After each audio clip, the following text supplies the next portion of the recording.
At a certain stage of spiritual development, seekers tend to go through a phase where the world, its actions, objects, goals, and results seem to be an illusion. The philosophical path of Mayavada resulted from just such an insight and experience. The seeker sees that everything is transitory and ephemeral in nature, that the objects of our desires and the fruits of our actions all crumble into dust and are not permanent. Everything changes and dies. There is nothing one can hold on to in the world that is not subject to death and dissolution.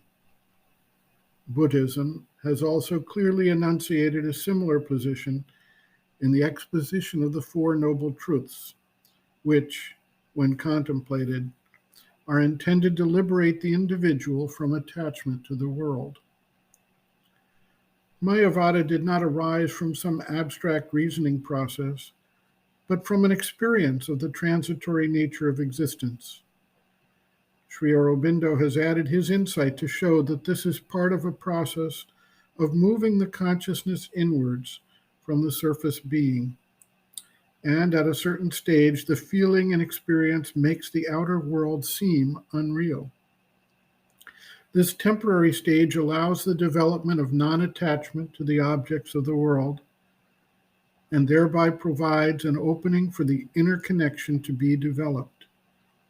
At a later stage, this new standpoint can provide the guidance to the outer nature and manage the transformation process. Sri Aurobindo writes, quote, "The condition in which all movements become superficial and empty with no connection with the soul is a stage in the withdrawal from the surface consciousness to the inner consciousness. When one goes into the inner consciousness, it is felt as a calm, pure existence without any movement, but eternally tranquil, unmoved, and separate from the outer nature.